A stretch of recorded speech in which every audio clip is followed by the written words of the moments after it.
নমস্কাৰ, আমাৰ বাবে আজি এটা গুৰুত্বপূৰ্ণ দিন। আমাৰ AICCৰ পৰা আমাৰ জ্যেষ্ঠ পৰ্যবেক্ষকসকল আজি অসমত উপস্থিত হৈছে। ভূপেশ বাঘেল ডাঙৰীয়া, আমাৰ ছত্তীশগড়ৰ প্ৰাক্তন মুখ্যমন্ত্ৰী DK শিৱকুমাৰ ডাঙৰীয়া, আমাৰ কৰ্ণাটকৰ উপমুখ্যমন্ত্ৰী, লগতে বন্ধু কেকি ডাঙৰীয়া, আমাৰ AICC general secretary in charge Jitendra Singh ডাঙৰীয়া, AICC কেইবাগৰাকী আমাৰ বিষয়াসকল আজি গুৱাহাটী আৰু অসমৰ বিভিন্ন ঠাইত তেওঁলোকে ৰাওনা হৈছে। তেওঁলোকক বিশেষভাৱে নিৰ্দেশ দিয়া গৈছে যে অহা 4 তাৰিখৰ যে কাউণ্টিং নিৰপেক্ষভাৱে হয়, কাউণ্টিঙৰ ক্ষেত্ৰত প্ৰশাসনৰ নিজৰ ভূমিকা তেওঁলোকে ভালদৰে পালন কৰে, সংবিধানৰ প্ৰতি তেওঁলোকৰ যে শপত, সেই শপতৰ প্ৰতি দায়বদ্ধ হৈ তেওঁলোকে কামখিনি কৰে আৰু অসমৰ জনসাধাৰণে তেওঁলোকে যি ৰায় নিজৰ ভোটৰ যোগেদি প্ৰকাশ কৰিলে সেই ৰায়টো মুকলি হওক, তাৰ বাবে বিশেষভাৱে নিৰীক্ষণ কৰিবলৈ আমাৰ AICC এটা বিশেষ টীম কিছুমান এইকেইটা দিনৰ ভিতৰত আহিব। সেইখিনি বিষয় আমি আমাৰ দলৰ প্ৰাৰ্থীসকলৰ লগত আৰু আমাৰ বিৰোধী দলৰ নেতাসকলৰ লগত আলোচনা কৰিবলৈ আমি আগবাঢ়ি গৈছোঁ। পৰৱৰ্তী দিনত আমি কেনেদৰে আগবাঢ়ি যাম, গভৰ্ণমেণ্ট ফৰ্মেশ্যনৰ ক্ষেত্ৰত আমাৰ ৰণকৌশল কি হ'ব, কিছুমান কথা আজি পাতিম, কিছুমান কথা আমি পিছলৈ আমি অলপ পিছত আমি ৰাখি থৈছোঁ, পিছত আমি সেইখিনি কথা পাতিমগৈ।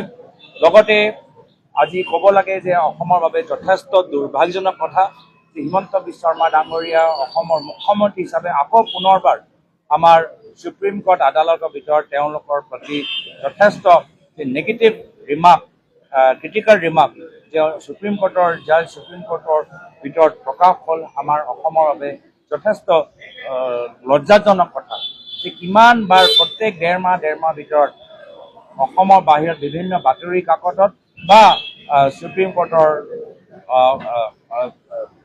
কোৰ্টৰ ভিতৰত হিমন্ত বিশ্ব শৰ্মা ডাঙৰীয়া তেখেতৰ নিজৰ অভদ্ৰ কথাৰ বাবে আজি তেওঁলোকক বাৰম্বাৰ সমালোচনা কৰা হয়। আমাৰ অসমৰ সমাজ সভ্য, অসমৰ সমাজৰ আত্মসন্মান আছে আৰু বাৰম্বাৰ আমাৰ আত্মসন্মানৰ ওপৰত হিমন্ত বিশ্ব শৰ্মা ডাঙৰীয়াই আঘাত পেলায়। কেনেদৰে নিজৰ কথাৰ যোগেদি, নিজৰ কৰ্মৰ যোগেদি যি সম্পত্তি আৰু ধনৰ ব্যাপক পাহাৰ তেওঁলোকে সৃষ্টি কৰি অসমৰ ভিতৰত অসমৰ বাহিৰত তেওঁলোকে নিজকে আৰু ধনী কৰিবলৈ চেষ্টা কৰিছে, য'ত আমাৰ সাধাৰণ মানুহৰ ওচৰত এতিয়া LPG চিলিণ্ডাৰ, কমাৰ্চিয়েল চিলিণ্ডাৰ কিনিবলৈ টকা পইচা নাই, দৰৱ কিনিবলৈ টকা পইচা নাই। এই ক্ষেত্ৰত বিজেপি চৰকাৰ দুখীয়া মানুহক সুৰক্ষা দিয়াতকৈ নিজকে কেনেকৈ ধনী কৰিব পাৰে আৰু নিজৰ দলৰ ভিতৰত কলংকিত মানুহক কেনেদৰে বচাব পাৰে তাৰ বাবে বিজেপি দলৰ ৰাজনীতি কৰি আছে। এইখিনি কথাবোৰ অসমৰ জনসাধাৰণে দেখিছে আৰু অসমৰ জনসাধাৰণে অসমক বচাবলৈ কিবা বিৰোধী দলক চৰকাৰ বনাবলৈ এটা সুযোগ দিবগৈ, যি কথা আমি অহা 4 তাৰিখত আমি দেখা পাম। বিভিন্ন এক্সিট পলৰ সম্পৰ্কত আজি গম পাইছোঁ যি ভয়ৰ যি পৰিস্থিতি আছে, যে কোনো ব্যক্তি মুকলিকৈ নিজৰ কথাবোৰ ক'ব নিবিচাৰে। আজি অসমৰ ভিতৰত সাংবাদিকখিনি মুকলিকৈ প্ৰশ্ন কৰিব নোৱাৰে। আমি অসমৰ ভিতৰত আমি চৰ্চা কৰিছোঁ যে কেনেদৰে মানুহৰ মনত নিজৰ কথা ক'বলৈ এটা ভয় আহে, চৰকাৰ বিৰুদ্ধে কথা ক'বলৈ এটা ভয় মনত থাকে আৰু চৰকাৰ বিৰুদ্ধে কথা ক'লেই লগে লগে তেওঁলোকক ট্ৰল কৰা যায়, মহিলাসকলক অপমান কৰা যায়, যুৱকসকলক জেললৈ পঠাই যায়। তো সেইকাৰণে আজিৰ তাৰিখত বৰ্তমান ৰাজনৈতিক পৰিস্থিতিত জনসাধাৰণে নিজৰ মনৰ কথাবোৰ বাস্তৱভাৱে প্ৰকাশ নকৰে, যাৰ ফলত বহুতখিনি ৰেটিং এজেঞ্চি বাস্তৱ কথাখিনি গম নাপায়। তো সেইকাৰণে যি চাইলেণ্ট ভোট আমাৰ বিৰোধী দলৰ পক্ষত পৰিছে, যি ডাঙৰ আণ্ডাৰকাৰেণ্ট আমাৰ পক্ষত আমি দেখা পাইছোঁ, সেইখিনি কথা এক্সিট পলৰ এজেঞ্চিবোৰ ধৰিব নোৱাৰে। তো সেইকাৰণে সেইখিনি টিভি বাতৰিত তেওঁলোকৰ কথাবোৰ চলি থাকক। ৰাইজে যে মতামত দিছে সেয়া আমাৰ বাবে গুৰুত্বপূৰ্ণ, সেয়াহে আমি অহা 4 তাৰিখত গম পাম। আমাৰ চৰকাৰ, আমাৰ ইতিমধ্যে আমি কৈছোৱে যে আমাৰ চৰকাৰ হ'বগৈ।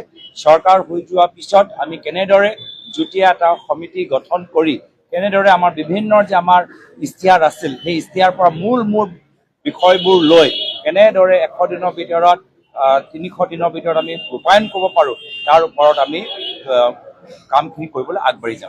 এবাৰ মহিলাৰ ভোটটো যথেষ্ট শতাংশ বেছি, গতিকে যিখিনি মহিলা, কাৰণ চৰকাৰে আঁচনি দি আছে বিজেপি চৰকাৰে, গতিকে সেই মহিলাৰ ভোটটো কোনফালে পৰিছে বুলি আপোনালোকে ধাৰণা কৰিব পাৰিছে? মহিলাসকলৰ বিবেক বোধ এবাৰ পৰিছে। মহিলাসকলে বহুতখিনি কথা চাইছে। আঁচনিৰ ওপৰত আঁচনি কোনে পাইছে, কোনে পোৱা নাই, একে ঘৰত কিমানটা আঁচনি পৰিছে, আঁচনি ল'বলৈ কিমান কষ্ট, আঁচনিৰ ক্ষেত্ৰত কিমান যে কেলেংকাৰী হৈছে, আঁচনিৰ নামত যে তেওঁলোকক দলৰ কৰ্মীৰ দৰে তেওঁলোকক ব্যৱহাৰ কৰা যায়, তাৰ বাহিৰে মহিলাসকলৰ নিৰাপত্তা, মহিলাসকলৰ শিক্ষা, মহিলাসকলৰ সংস্থাপন, মহিলাসকল সপোন, এই ক্ষেত্ৰত যে কিমান সমস্যা যোৱা 5টা বছৰত তেওঁলোকে সন্মুখীন হ'বলৈ হৈছে, লগে লগে তেওঁলোকৰ সাধাৰণ অসমৰ মহিলাৰ যি কষ্ট, তাৰ বিপৰীত মুখ্যমন্ত্ৰীৰ ঘৰত যে তেওঁলোকৰ পৰিয়ালৰ কিমান যে সম্পত্তি বৃদ্ধি হৈছে, সেয়াও সকলোৱে চৰ্চা কৰিছে। ধন্যবাদ।